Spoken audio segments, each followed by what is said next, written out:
and entrepreneur straight out of New York City, Michael Chernow. What's cracking?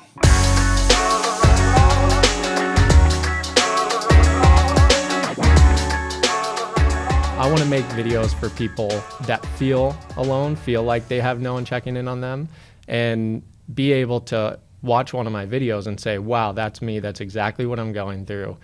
It's not just me. I'm not alone. This person gets me. This person understands me, because I felt like I craved that when I was in that position. I wanted somebody to be like, hey, you're not crazy. Like, I'm having those same exact thoughts. So if I can make a video that's like, hey, I'm just as crazy as you. If we're both crazy, then whatever, we're crazy together, you know? What up, y'all? Kreatures of Habit Podcast, episode 7,649. No, I don't know what episode this is, but it's going to be a good one. That I can promise you. I learned about Jesse Katches on social media.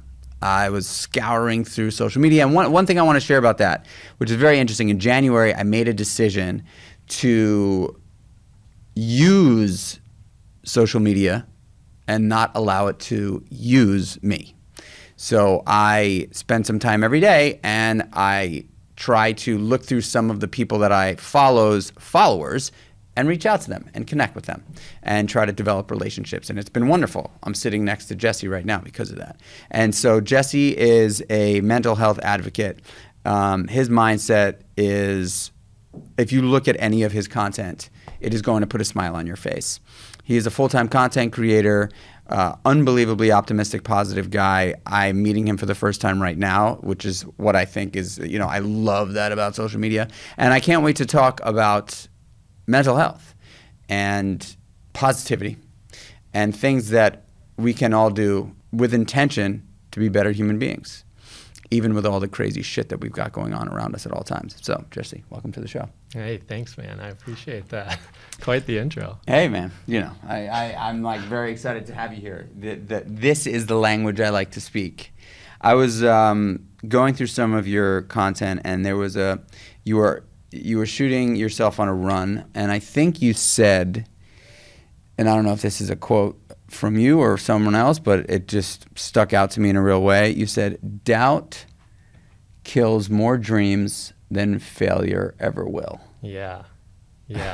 Not from me. I can't take credit for that one, but it's something that is stuck with me from the first time I heard it. And I try to think of it all the time when I'm starting something new, because I doubt myself every time I start something new. And I just remember, if you doubt yourself beforehand, I heard another great quote. It was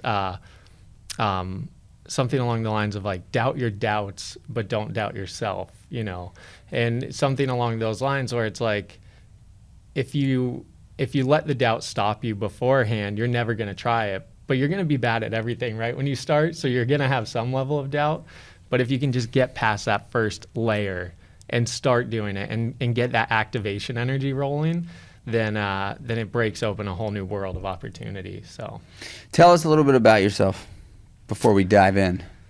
Yeah. Where do you want me to start? Where you're from, how mental health became sort of the focus of your content? Yeah. I'm from California originally, and I grew up in a big family. It was a bit chaotic at times, and I think a lot of the mental health struggles started from trying to gain control in an environment that I had very little control, being the youngest of 6 siblings and having a lot going on in the house. And as time went on, I had anxiety and OCD tendencies and things like that. And it got to a point where after college, a relationship that I thought would last forever ended, and then my brother passed away as well. And at that time, I think I was trying to do anything I could to kind of mask the pain. I was moving from city to city, changing jobs, and just partying, an excessive amount, more than I ever had before. And it got to a point where things slowed down. I I got an office job, and I just kind of had to sit with my thoughts for the first time in a while, and sit with the pain. And at that point, I thought I was alone. I was having like panic attacks every single day. I thought I was alone in what I was going through. My anxiety just continued to get worse and worse. Mm-hmm. And it got to the point where I was having panic attacks every single day at work. And then eventually I had just one huge panic attack where I had to call 911, and I literally thought I was dying. And at that point, it was kind of this point of leverage, a tipping point where I was like, something needs to change right now. And so I started reading books, listening to podcasts, doing whatever I could to find a way to improve. And I found this one book, Dare, by Barry McDonough, which is the best book on anxiety I've ever read.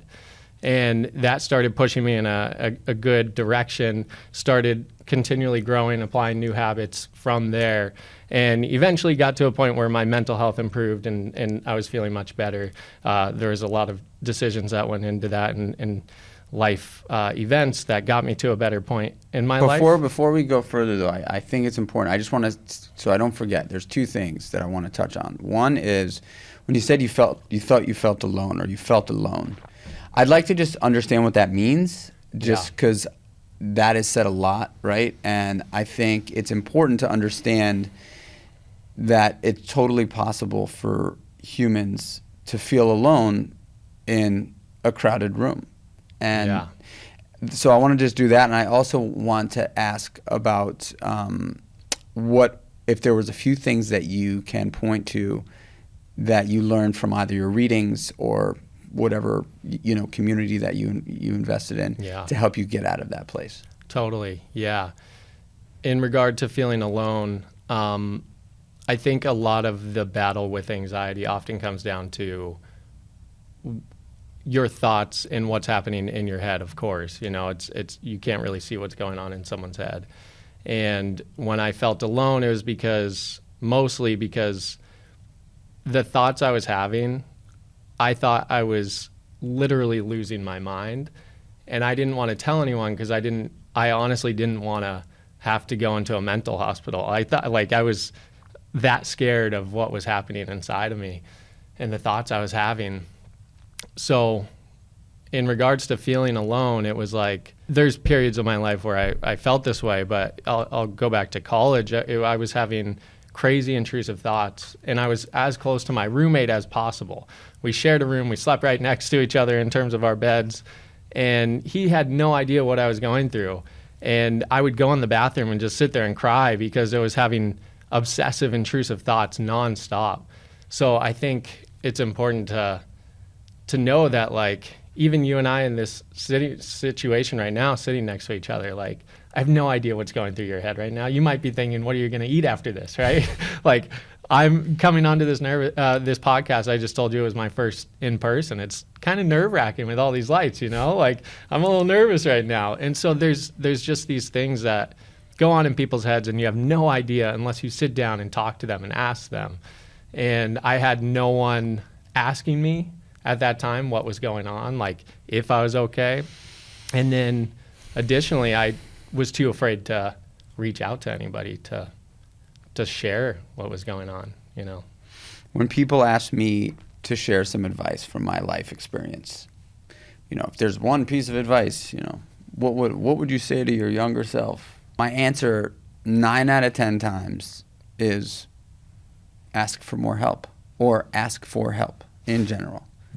Those are I believe to my core that for whatever reason, we're hardwired to want to do it alone, because we believe that asking for help is a sign of weakness. Even though when I say that, and I know that asking for help is not a sign of weakness, I will still catch myself, even though I'm the guy that says to ask for help, for advice, I will find myself at an event with a team of people that I'm working with doing everything, or at least beginning to do everything without, and then they're like, dude, what are you doing? There's 9 of us here, right. And so I feel like asking for help is probably, it might not be the solution necessarily, but it certainly puts the key in the lock to open the door. Right. Wouldn't you say? Yeah, totally. I would ask, why do you find yourself in an event like that, in a situation like that? Why do you think you find yourself trying to do it by yourself before even realizing like, oh, I actually have people? Oh, because I'm an absolute people pleaser, and I don't want to hurt interesting. anybody. I don't want to hurt anybody's feelings. I don't want people to think, even though I have been the boss for a long time, for the last 12, 13 years of my career, I've always been the leader I've founded businesses. I was a technician for so long. I worked for other people for, whatever it was, from 12 to 28. So I guess that's, what is that, 15 years, something like that, 16 years. And I was on that side for so long, and I didn't have the greatest experience with people telling me what to do. Because a lot of people didn't really say it in a nice way, right? And so I would have this negative feeling. And so now, me being in the leadership position, I am very sensitive to how people feel. However, in the beginning of my career, I was terrible at delegation. I was terrible at it. I didn't know how to ask for help. It was just, I would just do it all. And until people would shake me to be like, all right, dude, go home. You need to go home, And now I still find myself doing it to an extent, but I've gotten so much better. I mean, I could tell people know the rules. You know what I mean? Now, people know. Like, it's a lot easier for me to tell you when you're doing something right, when you're doing something wrong. I need you to do this. I need you to do that. But still asking for help is like, I want to get it tattooed on my body that in a place that I could see it, because it's like having a reminder like that is awesome, because it is probably the greatest tool in the world, asking for help. And it also actually empowers others. Right. Yeah. I think that's something people don't look at, that side of the equation with it. I don't want to keep asking you questions, but in regards to finally getting to a point where you're like, it's okay to ask for help, I need to ask for help, was it because people came to you and said like, hey, you're doing too much, we're here to support you? Or was it something internally for you that you made that switch? I think it was a culmination of both, actually. I think there were definitely times when, I think the biggest one was probably when my wife took me aside about 2 years into Meatball Shop. When I founded Meatball Shop, about 2 years in, I hadn't taken a day. I didn't take a day off for 18 months, that's for sure. And even after that, I was still working. I probably give myself a day, but I was still working 16, 18 hours a day. And she took me aside and she said, I love you, but this isn't sustainable. I don't see you. I don't even know you. I don't ever see you. Like, I don't feel like I'm married. You need help. Like, you need to ask people for help. And she's like, you have so many people around you. Like, what's the problem? Something has to change. And I was like, oh my gosh, she's so right. Like, there's no balance in my life right now, period, And I'm not one of these guys that actually thinks that there's like a very distinct work-life balance. Like, I do believe that there are going to be times where you're going to work your ass off, and there are going to be times when you're cruising. Right. And I don't ever think that it's like always just this like, this like ebb and flow, like perfect like wave. I do believe that it's sort of like hills and valleys. But yeah, that was a big one, and that made me get way more comfortable drawing boundaries, where I said, okay, I need to start reframing my role in life as a business leader, as a husband. Like, I need to start being better at that. Right. Yeah, and one of the main reasons I asked is because going back to mental health, it's kind of like you don't see yourself. It's hard to see the trajectory you're on when you're just living in it every single day. And sometimes it takes that outside person to come in and be like, hey, are you doing okay right now? You're not going out at all. You're not talking to people. You're not going outside. We hardly see you. You're making excuses. Like, are you okay?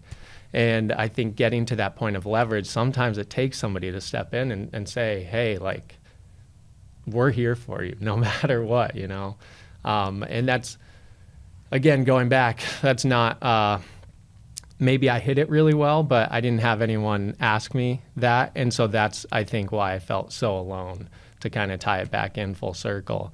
And now, again, kind of going back to why I started creating content, I want to make videos for people that feel alone, feel like they have no one checking in on them, and be able to watch one of my videos and say, wow, that's me. That's exactly what I'm going through.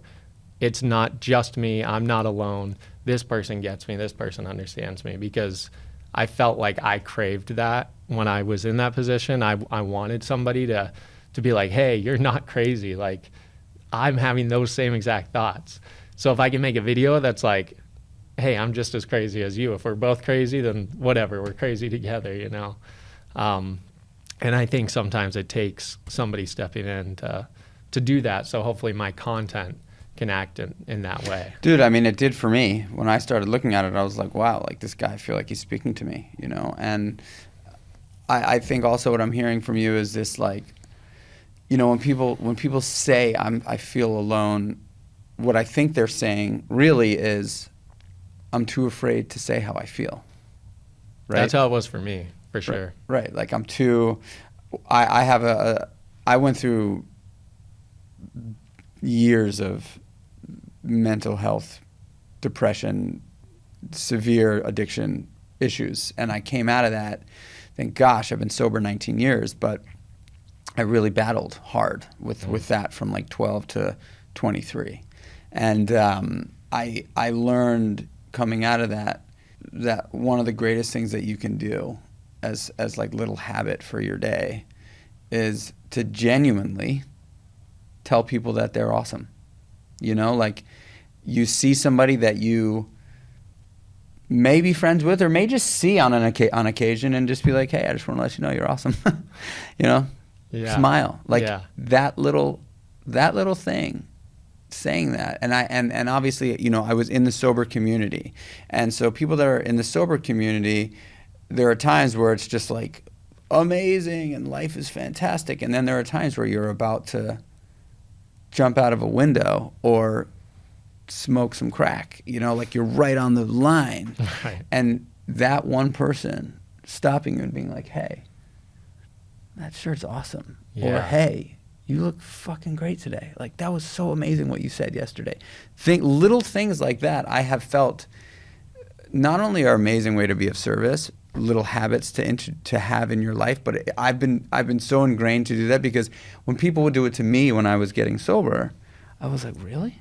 In my mind, I was like, is that real? True? You know? Yeah. I remember so clearly to this day, like, there are little things that people say throughout life.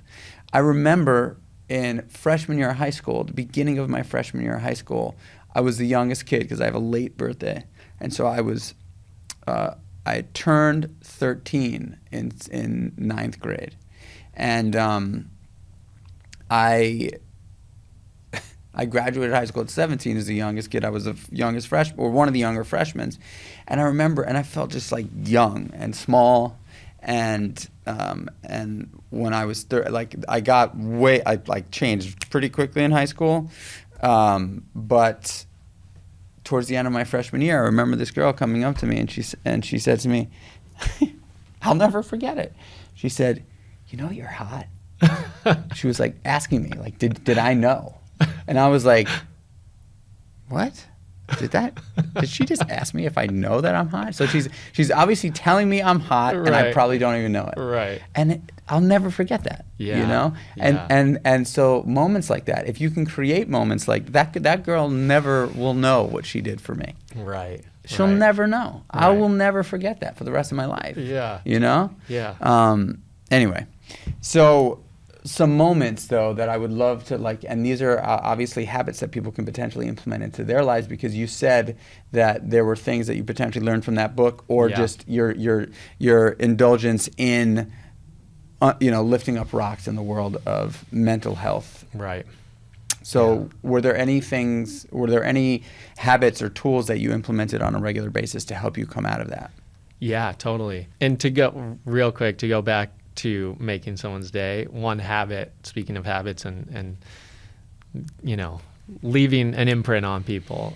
One habit that I've tried to adapt, and I've been not as consistent as I wanted to be with it, but it is amazing when I am consistent with it, is just every day picking an acquaintance, someone you're really good friends with, someone you've just met once or like had a connection with, a conversation with, and sending them a voice note on your phone and just picking one thing you genuinely appreciate about this person, sending it to them.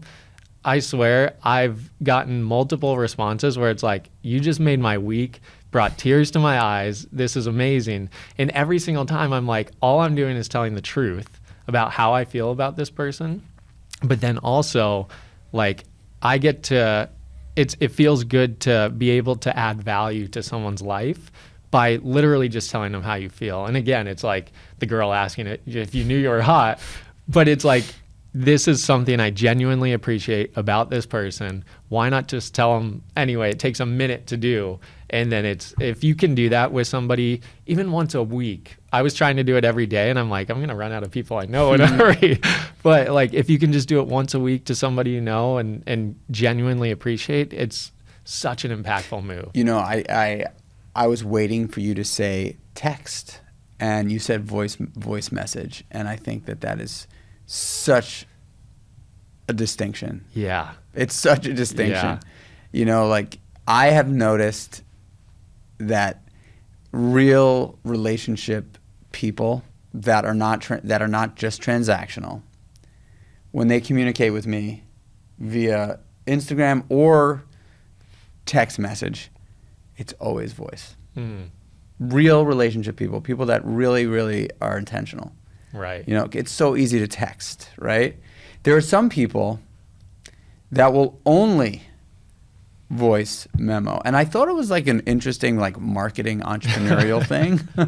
And then I started realizing, like, no, these people want to talk. Yeah. Like, they're intentional. Like, they want me to hear their voice, you know, and intentionally. Right. So I think that's awesome. I think also with the voice, I was reluctant to do voice for a while, like for the longest time. I think being someone that experiences anxiety and social anxiety as well, like in a lot in that realm, it's just easier to not speak. It's easier to be silent, to send a text and not open your mouth. But I realized there's such power in actually using your voice and doing it in a way that's like being more authentically you, because I think the more and more we get into social media and technology, we're using our voice less, you know, we're isolating more and more. And so if you can find ways to actively do that and speak when you could otherwise send a text, I think it benefits you in a way of, you know, making sure you maintain like who you are, your personality and your authenticity, while adding value to someone else and also getting you out of your shell every day. You know, I think it's a really good practice. But to go back, sorry to get off track there. No, it's good. I'm enjoying the conversation.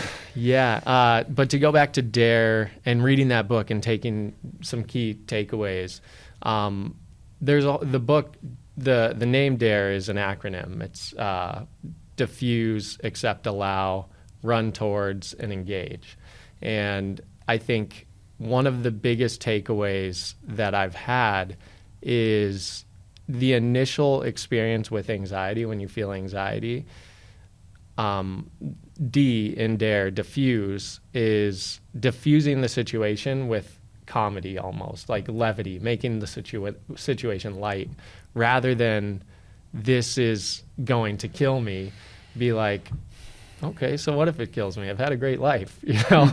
If this is the day, this is the day. Let's run towards it, you know, not try to run away from it. And I think that initial step of like, okay, I'm having thoughts that I feel crazy. Well, what if I'm put in a mental institution, then at least I'll be fed. I won't have to take care. I won't have to do dishes. I won't have to cook. Like everything's good, you know, I'll be taken care of, right? And it diffuses a situation where it's like, this isn't the worst thing in the world right now. These thoughts are not the worst thing in the world. This anxiety, there's something much worse. And if I can diffuse that, then initially, because there's so much anxiety rushing through you, if you feed into that, it just reaffirms that this is actually a dangerous situation and my body should react accordingly.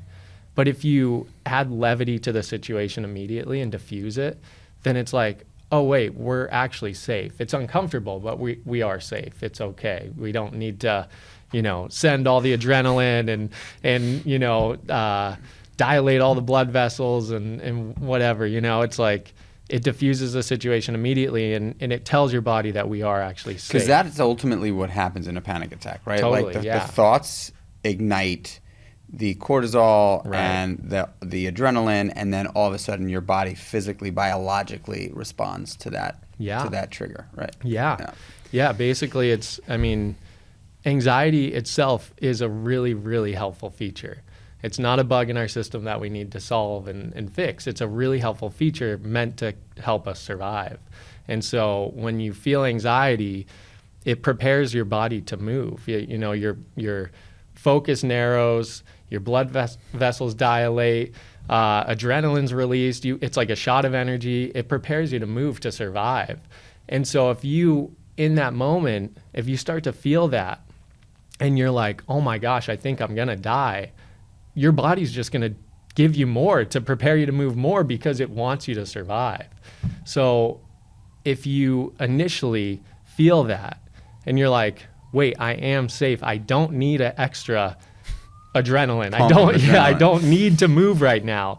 Then your body's like, oh, we miscalculated that. It's okay. We'll tone it back.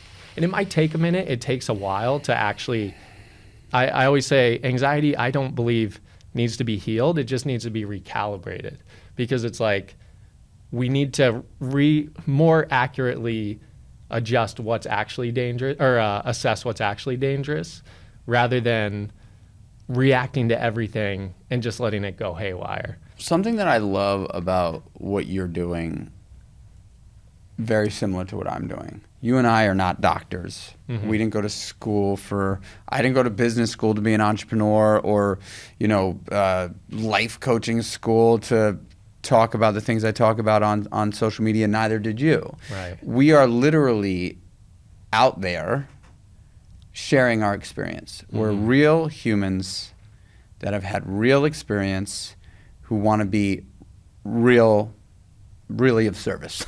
Right. And sharing experience, what I learned through the years of trying to understand that I did not need to continue to run from fear, that I could actually do exactly what you had mentioned, which was like run as fast as I can to it, because I found out that oh wow, the only way to really get through fear is to run at it as hard as humanly possible, because the other side is where freedom resides. And I didn't know that before. Fear was always like here, and I was always like, ooh, or, running away from it. And so I think that where I found solace, where I found comfort in this world that I thought was dark and small and alone, was in community, was in people that were not doctors, were not, psychologists or psychiatrists. It was a group of people that were talking about their experience. And I think that that's more powerful than anything, right? Mm-hmm. Like when you can sit across a table from somebody like we're doing right now and relate about something that was either really scary or really amazing. That's why when you speak to your old friends, most of the time you reminisce about the old times, because that's what makes you, that is like that connection component, right? And so I think, anxiety, stress, addiction, depression, there's a few things that I sort of correlate to as a long-term sustained solution for them. One of them, if not the most important, is connection and community. Mm-hmm. And what you're doing on social media is giving people the opportunity to have that, Right, yeah. I DM'd you and you got right back to me, dude. Yeah. Yeah. And that's pretty cool. Yeah. Yeah, I think again, that is the beauty of social media in a big way, to reiterate what you're saying.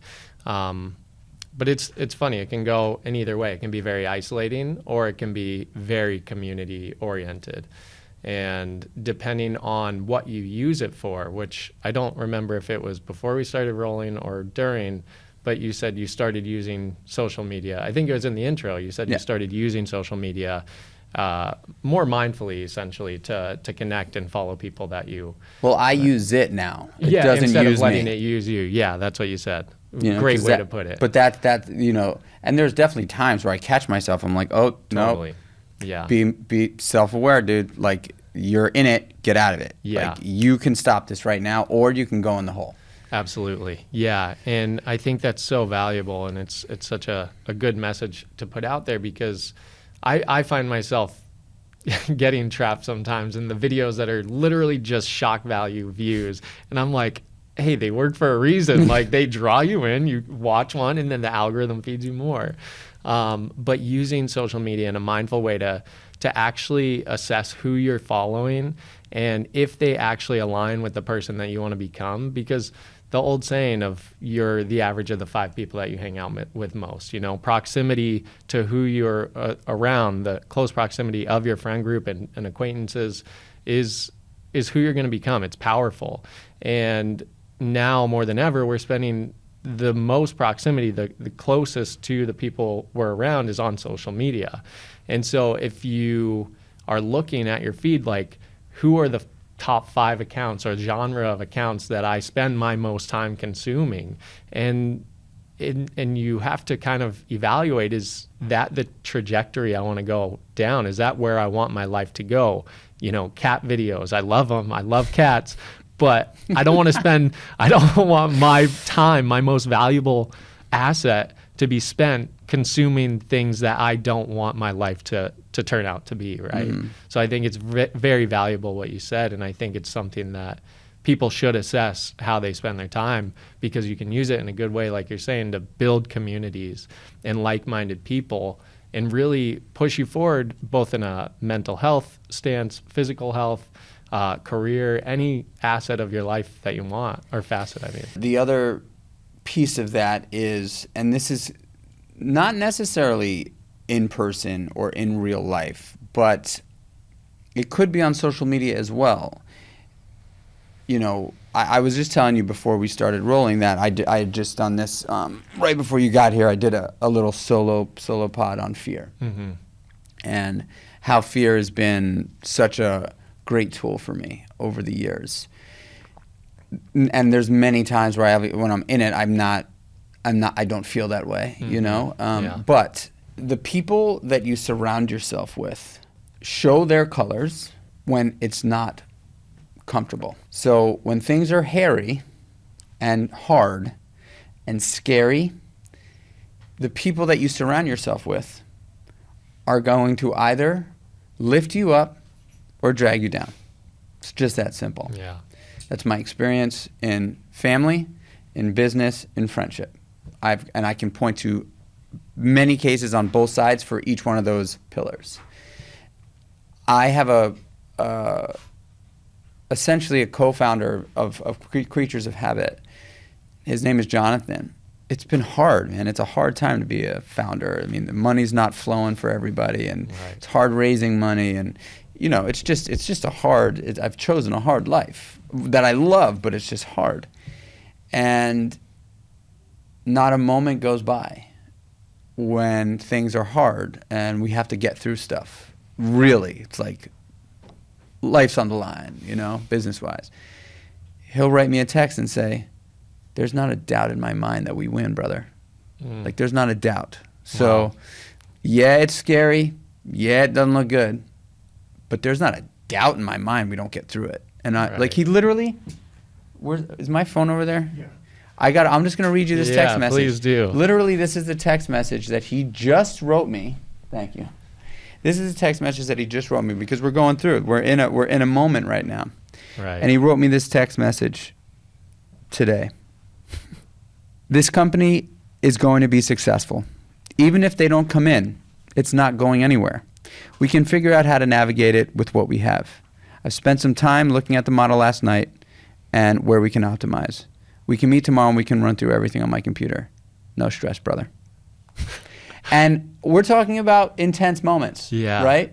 Wow. You can get somebody on your team in an intense moment that can be like, that's it, it's over, man. It's over, dude. We're done. Yeah. We're like, we got to figure out what are we going to do? How are we going to get through this? What are we going to do? Oh my gosh, this is so scary. This is so, and because I've had that too, right? Where it's like, oh, that's it. Why did you do that? Why didn't you, how could you have made that mistake? And start pulling up the past and, it's the people you surround yourself with. Mm-hmm. Negative situations always are going to happen. Typically more than positive situations. You will find yourself in tough situations in life. Negative people, you do not need to have. You do not need to have. Yeah. It's just that simple. And that goes for family as well. I hate to say it, but, I have distanced myself from negative people in my family. Right. Because I have a choice, right? And negative situations, I kind of thrive in. I'm kind of like, God, bring me the pain, let's go. Negative people, Yeah. done. That's so powerful to have a partner, to have anyone in your corner that can add that level of encouragement and that level of certainty. I'm a big Tony Robbins fan, and one of the things he says is leaders bring certainty to uncertain situations, and that to have somebody, whether it is you for a group or a partner or you're both that way in a business, it's so powerful because there's so much uncertainty in entrepreneurship and in building your own thing, whatever it is. And if you can bring that certainty to uncertain situations, then no problem is too big to solve. And you can literally just put your head down and say, we're going to figure this out together. And there's no reason to get negative at that point, because it's like, hey, there will be a way. We can figure this out. And the cool thing about my partnership with Jonathan is that I am probably just about the most optimistic human being on the planet. Right. It cannot fail for me. It's not that I don't ever think of it, because I do, but I don't pay a lot of my attention to it. Why would I? I'm not walking around with blinders. Right. I know things are, there's a chance always, but there's also a chance for it to explode. Right. You know what I mean? Right. How often are we thinking that? We think way more about oh man, the chances are so small. Yeah. Then there's a real chance. It may be small, but there is a real chance. Yeah. Totally. I want to talk about, before we finish, I want to talk about your morning routine. Yeah. I'd love to know what you do in the morning. Yeah. It's so it evolves with the seasons, and and right now I'm in a season of training for the New York Marathon. So the morning routine is heavily focused on preparing my body and basically trying to live like I'm an ultra athlete and at a high level top performing athlete. That's kind of the role that I'm trying to take on for the morning. And so I wake up, I do a priming exercise, which comes again from Tony Robbins actually, and it's just going through this mental exercise of kind of breathing, doing going through thoughts of what you're grateful for, kind of sending mental blessings out to people in your life, and then also visioning things that you plan on acquiring or succeeding in the future. So it's kind of this mental exercise. Takes 10 minutes. It's very easy, but starts the day out. I get on fire after that. It's amazing. And then from there, I have a liter of water with some electrolytes and then some coffee as I roll out, watch some YouTube videos on training. Nick Bear podcast and YouTube is huge for me right now. So I roll out, do some foam rolling, some alignment, mobility work for my body. And then I do some exercises, like mobility warm-up exercises. Do you use a specific app or anything for that, or you just go? So for the the foam roll, I start out foam rolling, and then for the alignment mobility stuff, I use this book called Pain Free, the Egoscue method. It's super simple. Like, my fiance walks in the room and she's like, "Are you really doing something right now? Like, it looks like you're just laying on the ground." But it's so subtle, like laying on the ground with your feet up on a chair with like a block between your legs, just to kind of align the spine, the hips, everything like that. I've got to pick that up. Yeah. Okay. Yeah, I'll send that to you. What is it? It's called Pain Free. Pain Free. Yeah, Pete Egoscue. I've heard of him. Method, yeah. And so I do the foam rolling, I do Egoscue method, and then I actually start warming up my body to go on a run. And by this time, I've drank my liter of water with electrolytes. I've started, drinking my coffee. And then after I warm up my body, like actual runner warm-ups, then I do my run for the day, and then come back, shower, eat breakfast, start working. So that's this season's morning routine. That is a wonderful morning routine. It's a wonderful morning routine. I miss the days of my marathon running and training. I do. I miss them. Sometimes I wish I can go back there, but I have a lower back situation that I don't know. I shouldn't think negatively. I could probably go back there. I got to get on the pain-free stuff. Yeah. It's interesting. It's very subtle. So it's hard to gauge like what you're doing in your life that's really working. When you have a lot of inputs, it's hard to know which of those inputs is making the biggest difference in your outputs. And so it's something I do every day now, and I've done it now for months. And I feel less painful in my runs. I feel less painful in my body, but I don't know if my running form has gotten better, and that's why I'm less painful. I don't know if I'm lighter in my running training and my marathon training, or I don't know if it's maybe all from the Egoscue method, and I'm just, feeling great and feeling pain-free because of that. You never know with so many inputs, but hey, if you believe it's working for you, then it's probably working for you. Have you run New York before? No, I've never run any marathon before. Oh, dude, congrats. Yeah. You're going to love it. This is the first. New York Marathon, going back to community, I think it's my favorite day of the year in New York.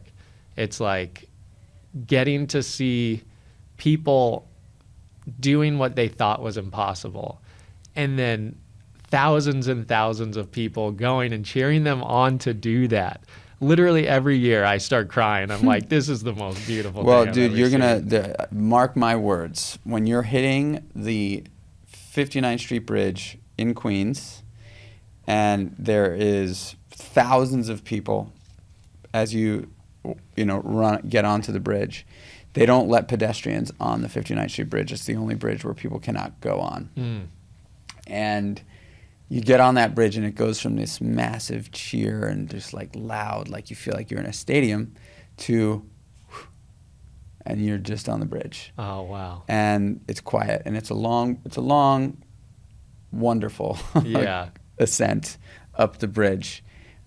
And you get to the top, and you start to come down, and it is arguably one of the greatest sounds you'll ever hear in your life. Honestly, the amount of people that are waiting for you in Manhattan on the 59th Street side of the 59th Street Bridge is just like, it's surreal, like on a whole nother level. Because you're like, I think it's like 17 miles in. You've already put in a lot of work. You're there. You're already there. Now it's just mental. Right. Your body is, you're good. Yeah. If you've made it there, you can just power through. Right. And that bump of energy right there as you get off that bridge is just like, oh my gosh, I can't even believe this is happening. It's like if you thought that the New York Marathon was the best, it's your favorite day, just wait until you run it. Yeah. You're going to be high on that for like 6 months, dude. I walked around with my medallion in 2018 when I ran the marathon for like like a week. People were like, "Oh, you ran the marathon?" I was like, "Yes, I did." Oh, that's amazing. I'm getting goosebumps. Oh, dude, you're gonna. It's one of the. It's just so good. It's just so good. It's so good. Yeah, it's funny. Sorry to just say something about that. It's interesting to say the mental aspect of it all. It's like going back to the negative, having someone in your corner and what you focus on in any moment. It's like, I love the marathon training because there are already in the training, in the long runs, there's these moments of like, am I going to focus on how shitty I feel in this moment? My body feeling beat up, muscles cramping, like feeling like I need to hydrate and I'd rather walk and stop? Or am I going to focus on what the actual outcome that I want is, what the goal is, what I have my focus on? And I think in every single moment, we have the ability to choose our focus and positive, negative, whatever it is. And no matter how bad the situation gets, you know, you have the power to change that, and having someone in your corner is so important for that. But when you're on your run and you're alone, it comes down to you having to do that to yourself, which is why I think I love the training for running so much right now. So good. I honestly, I still think to this day, like I owe a lot of my early day sobriety gratitude towards long runs. Right. Wow. It's just freedom, you know. It's just like you're out there. You tend to want to always give it your best, but sometimes you slow down. You're Right. like, okay, I'm gonna slow down a little bit, and then you get back to pace. You know, it's one of those days where you're running over, you know, a bridge or in a park or along the water, and like you just kind of like, you're like, oh my gosh, like how lucky am I? Right. How lucky am I to be doing this? Like, life could be so much worse, you know. In closing, I would like you to just give the listener, this is such a great, I also kind of have goosebumps right now thinking about how much I enjoyed this conversation. If you could leave the listener with one thing to think about after listening to this podcast, what would it be? Well, if it's anxiety related, because that's kind of a lot of the topic of conversation,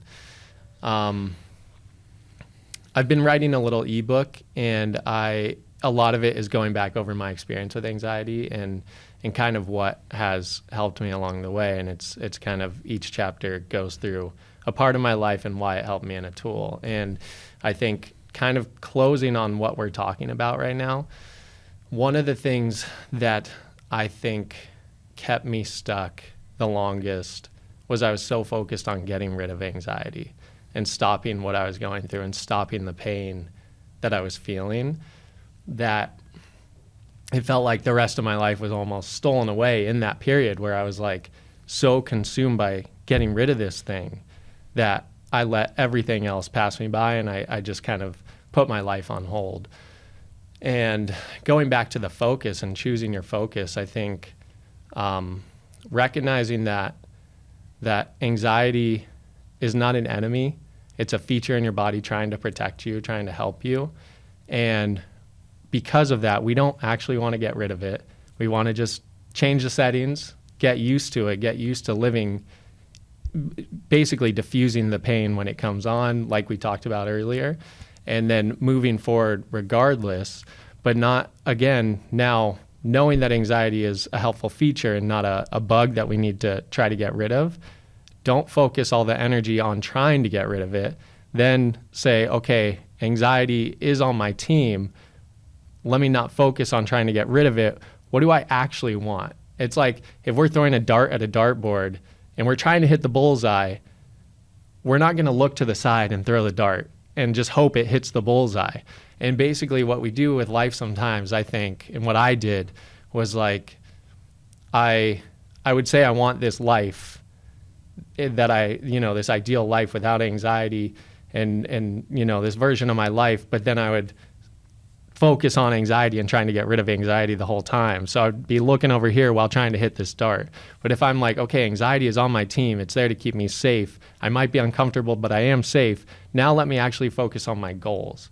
Let me actually focus on the outcomes I want, the life I want, and not just trying to get rid of anxiety. So I would say, if I could leave people with one thing, it's anxiety is a helpful feature, but I think we have to look beyond the pain we feel in the moment and focus on things we actually want and the life we actually want, and set goals and outcomes that we can look to that get you really, really stoked. I don't know if I can cuss on this. You can cuss. Okay, yeah. Totally cuss. Yeah, really fucking stoked, and just get excited. Like, get excited about life and something that you're chasing after and building instead of saying, this is the thing that's keeping me stuck, and spending all your attention and energy on that. Well, there you have it, folks. That was a really strong way to finish. I am going to take that one with me, too. I really appreciate you coming on the show, dude. I knew that you and I were going to hit it off, and I knew that it was just going to be like a very, very easy, fun, like involved conversation, and it was. And I kind of had my heart set on it, and we crushed it. So thank you. Appreciate it, man. Thank you for having me. Guys, thank you so much for tuning in to this episode of the Creatures of Habit Pod. This one really hit me in the chest. You know, it's like I've had a bunch of guests on the show, and I love them all. But then there are a few that I really just feel a connection to, and this one was one of them. I really hope this episode hit you the way it hit me. If it did, share it with your friends. Share it with your family. Share it with anybody who you think may need it, and that could also be a foe. Share it with one of your foes. That could be a way to bury the hatchet in a resentment that is ultimately just hurting you. Another thing that I'm going to ask you to do is, if you find the time in your heart to write us a review and give us a 5-star rating. That is how this podcast grows. That is how people find us. And I know a lot of you out there have been listening loyally for a long time. So if you have not written a review or given us a rating yet, please do so. It would mean the world to me. It really would. It takes 2 minutes, and it would really mean the world to me. And I'm doing giveaways for a box of Meal One and a bag of Nightcap for one lucky random winner who writes a review and a rating every week. Anyway, I love you guys. I appreciate you guys. I appreciate you guys for listening in. And yeah, just know that the decisions we make on a daily basis, consistently, also known as habits, will ultimately dictate our happiness or lack thereof. Until the next one, y'all. Peace.